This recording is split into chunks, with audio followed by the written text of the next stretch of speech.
الحمد لله رب العالمين الرحمن الرحيم مالك يوم الدين إياك نعبد وإياك نستعين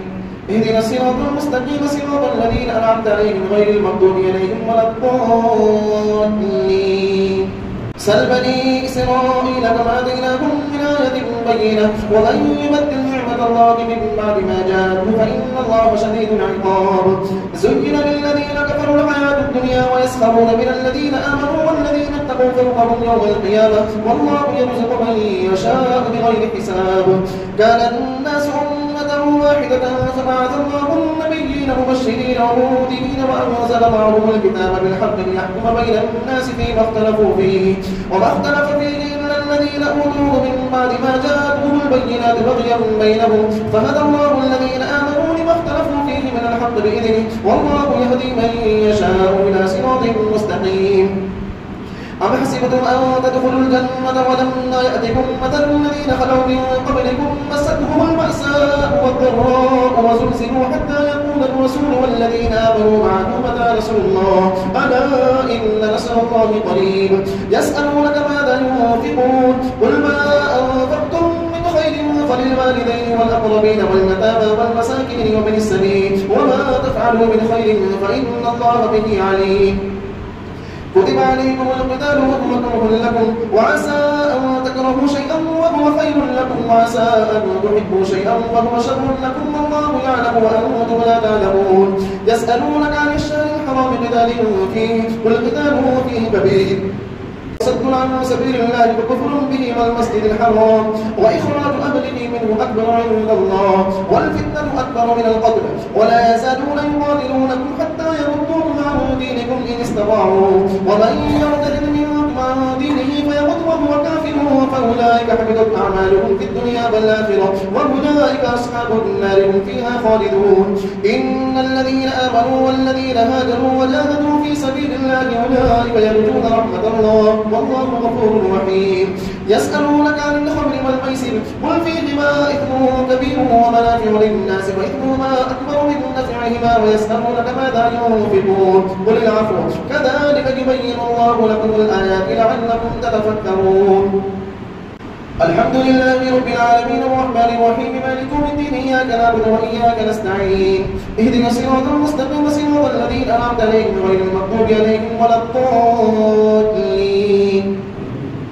في الدنيا والآخرة ويسألونك عن اليتامى قل إصلاح لكم خير وإن تخالفوهم فإخوانكم والله يعلم المفسد من المصلح ولو شاء الله لعنتكم إن الله عزيز حكيم ولا تنكحوا المشركات حتى يؤمنوا ولأمة مؤمنة خير من مشركة ولو أعجبتكم ولا تنكحوا المشركين حتى يؤمنوا ولعبد مؤمن خير من مشرك ولو أعجبكم أولئك يدعون إلى النار والله يدعو إلى الجنة والمغفرة بإذنه ويبين آياته للناس لعلهم يتذكرون ويسألونك عن المحيض قل هو أذى فاعتزلوا النساء في المحيض ولا تقربوهن حتى يطهرن فإذا تطهرن فأتوهن من حيث أمركم الله إن الله يحب التوابين ويحب المتطهرين نساؤكم حرث لكم فأتوا حرثكم أنما شئتم وقدموا لأنفسكم واتقوا الله واعلموا أنكم ملاقوه وبشر المؤمنين ولا تجعلوا الله عرضة لأيمانكم أن تبروا وتتقوا وتصلحوا بين الناس والله سميع عليم لا يؤاخذكم الله باللغو في أيمانكم ولكن يؤاخذكم بما كسبت قلوبكم والله غفور حليم للذين يؤلون من نسائهم تربص 4 أشهر فإن فاءوا فإن الله غفور رحيم وإن عزموا الطلاق فإن الله سميع عليم والمطلقات يتربصن بأنفسهن 3 قروء ولا يحل لهن أن يكتمن ما خلق الله في أرحامهن إن كن يؤمن بالله واليوم الآخر وبعولتهن أحق بردهن في ذلك إن أرادوا إصلاحا ولهن مثل الذي عليهن بالمعروف وللرجال عليهن درجة والله عزيز حكيم الطلاق مرتان فإمساك بمعروف أو تسريح بإحسان الطلاق مرتان فإمساك بمعروف أو تسريح بإحسان ولا يحل لكم أن تأخذوا مما آتيتموهن شيئا إلا أن يخافا ألا يقيما حدود الله فإن خفتم ألا يقيما حدود الله فلا جناح عليهما فيما افتدت به تلك حدود الله فلا تعتدوها ومن يتعد حدود الله فأولئك هم الظالمون. الحمد لله رب العالمين الرحمن الرحيم مالك يوم الدين إياك نعبد وإياك نستعين اهدنا الصراط المستقيم صراط الذين أنعمت عليهم غير المغضوب عليهم ولا الضالين. فإن طلقها فلا تحل له من بعد حتى تنكح زوجا غيره فإن طلقها فلا جناح عليهما أن يتراجعا إن ظنا أن يقيما حدود الله فإن طلقها فلا تحل له من بعد حتى تنكح زوجا غيره فإن طلقها فلا جناح عليهما أن يتراجعا إن ظنا أن يقيما حدود الله وتلك حدود الله يبينها لقوم يعلمون. وإذا طلقتم النساء فبلغن أجلهن فأمسكوهن بمعروف أو سرحوهن بمعروف ولا تمسكوهن ضرارا لتعتدوا ومن يفعل ذلك فقد ظلم نفسه ولا تتخذوا آيات الله هزوا واذكروا نعمة الله عليكم وما أنزل عليكم من الكتاب والحكمة يعظكم به واتقوا الله واعلموا أن الله بكل شيء عليم.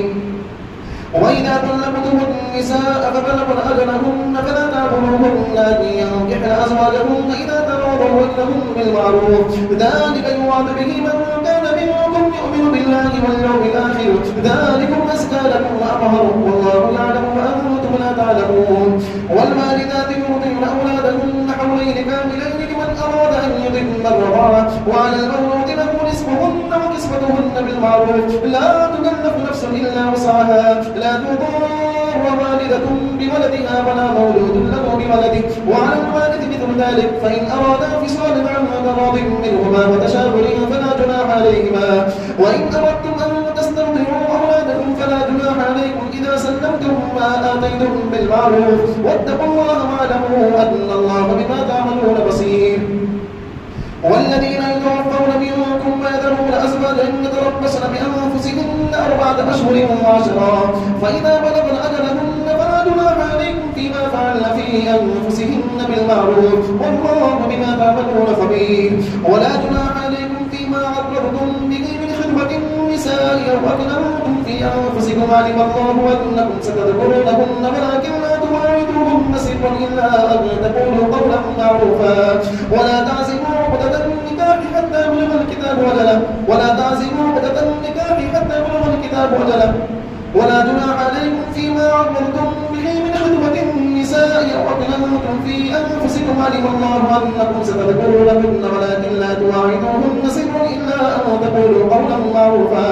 ولا تعزموا عقدة النكاح حتى يبلغ الكتاب أجله واعلموا أن الله يعلم ما في أنفسكم فاحذروه واعلموا أن الله غفور حليم. الحمد لله رب العالمين الرحمن الرحيم مالك يوم الدين إياك نعبد وإياك نستعين اهدنا الصراط المستقيم صراط الذين أنعمت عليهم غير المغضوب عليهم ولا الضالين. لا جناح عليكم إن طلقتم النساء ما لم تمسوهن أو تفرضوا لهن فريضة ومتعوهن على الموسع قدره وعلى المقتر قدره متاعا بالمعروف حقا على المحسنين. وإن طلقتموهن من قبل أن تمسوهن وقد فرضتم لهن فريضة فنصف ما فرضتم إلا أن يعفون أو يعفو الذي بيده عقدة النكاح وأن تعفوا أقرب للتقوى ولا تنسوا الفضل بينكم إن الله بما تعملون بصير. حافظوا على الصلوات والصلاة الوسطى وقوموا لله قانتين. فإن خفتم فرجالا أو ركبانا فإذا أمنتم فاذكروا الله كما علمكم ما لم تكونوا تعلمون. والذين يتوفون منكم ويذرون أزواجا وصية لأزواجهم متاعا إلى الحول غير إخراج فإن خرجن فلا جناح عليكم فيما فعلن في أنفسهن بالمعروف والله عزيز حكيم. وللمطلقات متاع بالمعروف حقا للمتقين كذلك يبين الله لكم آياته لعلكم تعقلون.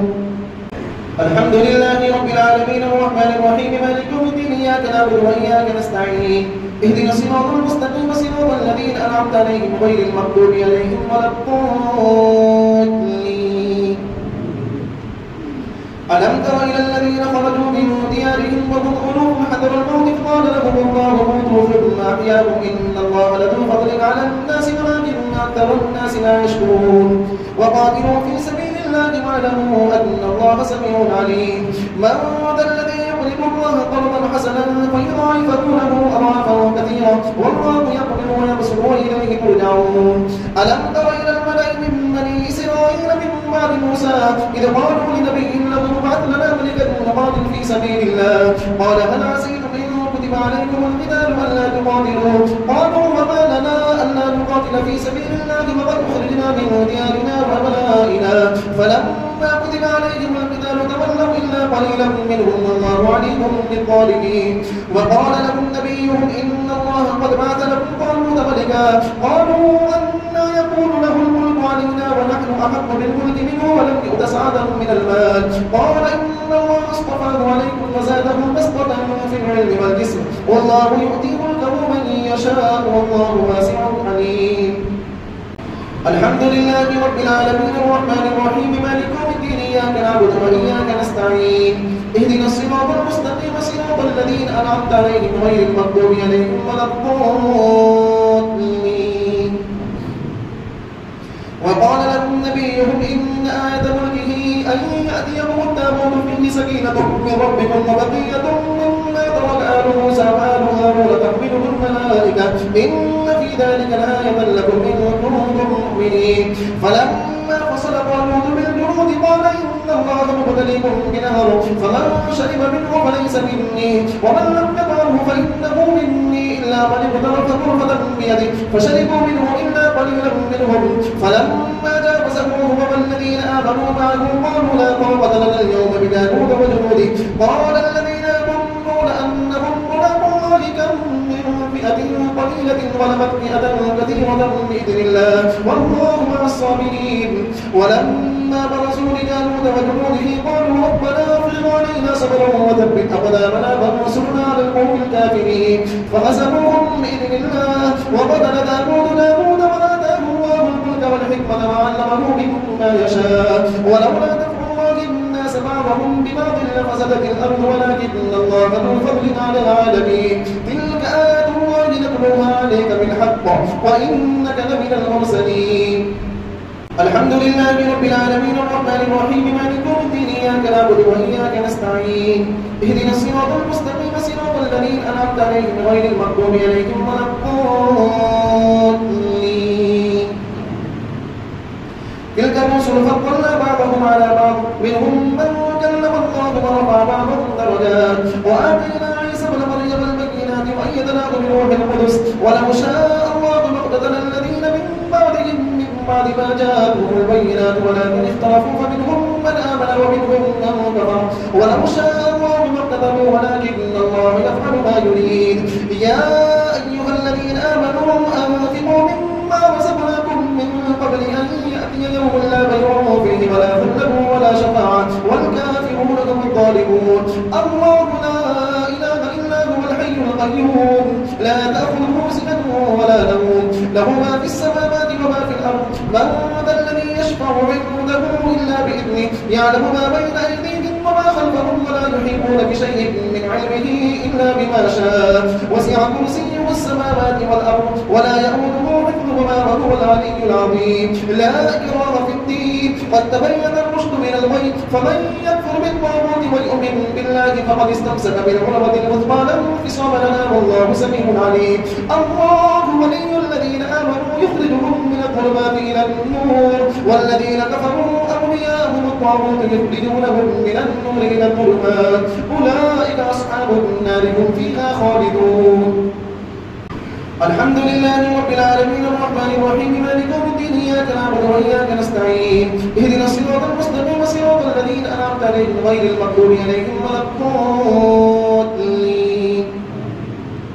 ألم تر إلى الذي حاج إبراهيم في ربه أن آتاه الله الملك إذ قال إبراهيم ربي الذي يحيي ويميت قال أنا أحيي وأميت قال إبراهيم فإن الله يأتي بالشمس من المشرق فأت بها من المغرب فبهت الذي كفر والله لا يهدي القوم الظالمين أو كالذي مر على قرية وهي خاوية على عروشها قال أنى يحيي هذه الله بعد موتها فأماته الله بمئة عام ثم بعثه قال كم لبثت قال لبثت يوما أو بعض يوم قال بل لبثت 100 عام فانظر إلى طعامك وشرابك لم يتسنه وانظر إلى حمارك ولنجعلك آية للناس وانظر إلى العظام كيف ننشزها ثم نكسوها لحما فلما تبين له قال أعلم أن الله على كل شيء قدير.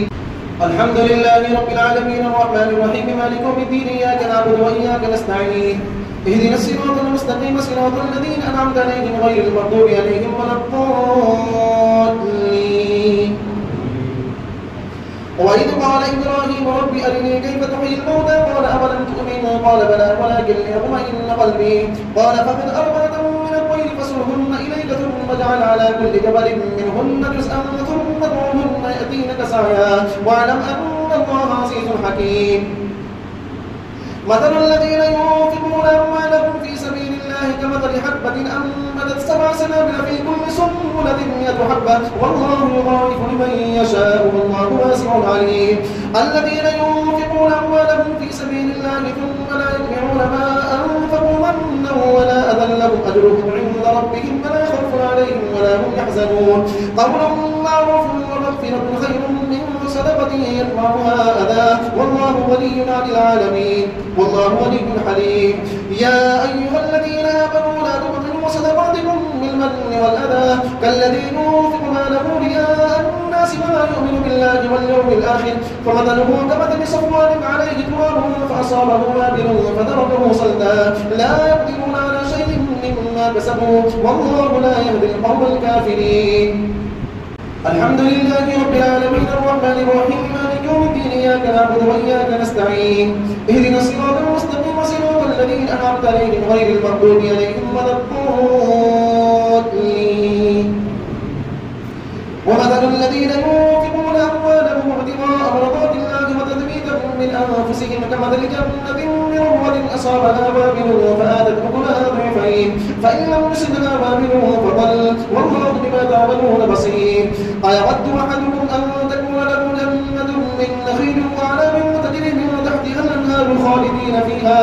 أيود أحدكم أن تكون له جنة من نخيل وأعناب تجري من تحتها الأنهار له فيها من كل الثمرات وأصابه الكبر وله ذرية ضعفاء فأصابها إعصار فيه نار فاحترقت كذلك يبين الله لكم الآيات لعلكم تتفكرون. يا أيها الذين آمنوا أنفقوا من طيبات ما كسبتم ومما أخرجنا لكم من الأرض ولا تيمموا الخبيث منه تنفقون ولستم بآخذيه إلا أن تغمضوا فيه واعلموا أن الله غني حميد. الشيطان يعدكم الفقر ويأمركم بالفحشاء والله يعدكم مغفرة منه وفضلا والله واسع عليم. يؤتي الحكمة من يشاء ومن يؤت الحكمة فقد أوتي خيرا كثيرا وما يذكر إلا أولو الألباب.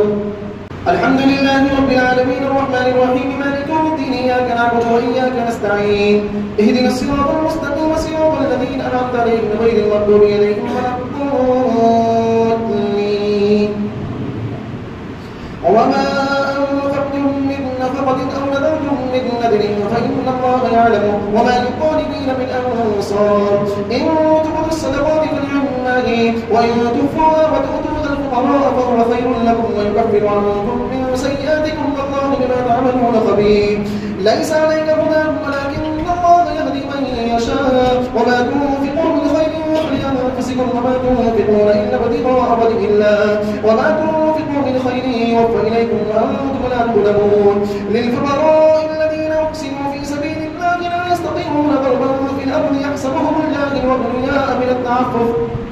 تعرفهم بسيماهم لا يسألون الناس إلحافا وما تنفقوا من خير فإن الله به عليم. الذين ينفقون أموالهم بالليل والنهار سرا وعلانية فلهم أجرهم عند ربهم ولا خوف عليهم ولا هم يحزنون.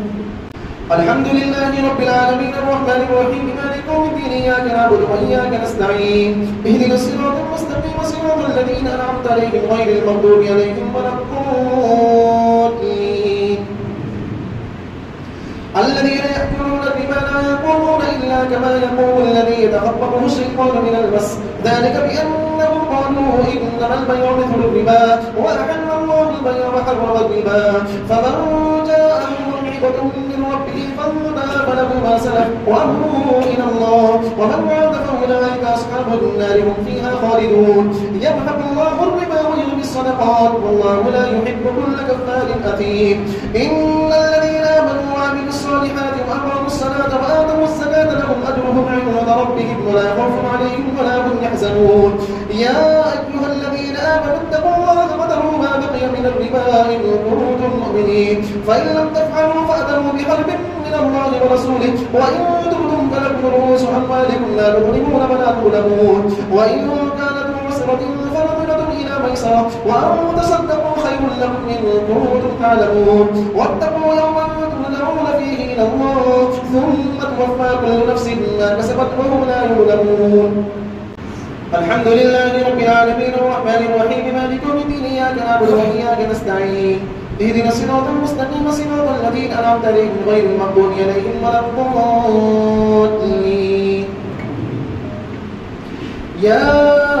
أيها الذين آمنوا إذا تداينتم بدين إلى أجل مسمى فاكتبوه وليكتب بينكم كاتب بالعدل ولا يأب كاتب أن يكتب كما علمه الله فليكتب وليملل الذي عليه الحق وليتق الله ربه ولا يبخس منه شيئا، فإن كان الذي عليه الحق سفيها أو ضعيفا أو لا يستطيع أن يمله فليملل وليه بالعدل واستشهدوا شهيدين من رجالكم، فإن لم يكونا رجلين فرجل وامرأتان ممن ترضون من الشهداء أن تضل إحداهما فتذكر إحداهما الأخرى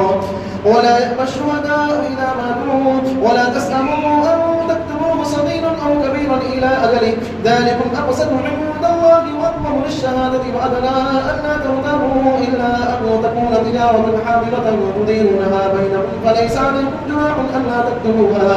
وأشهدوا إذا تبايعتم ولا يضار كاتب ولا شهيد، وإن تفعلوا فإنه فسوق بكم واتقوا الله ويعلمكم الله والله بكل شيء عليم. وإن كنتم على سفر ولم تجدوا كاتبا فرهان مقبوضة، فإن أمن بعضكم بعضا فليؤدي الذي اؤتمن أمانته وليتق الله ربه ولا تكتموا الشهادة ومن يكتمها فإنه آثم قلبه والله بما تعملون عليم. الحمد لله رب العالمين الرحمن الرحيم مالك يوم الدين إياك نعبد وإياك نستعين اهدنا الصراط المستقيم صراط الذين أنعمت عليهم غير المغضوب عليهم ولا الضالين.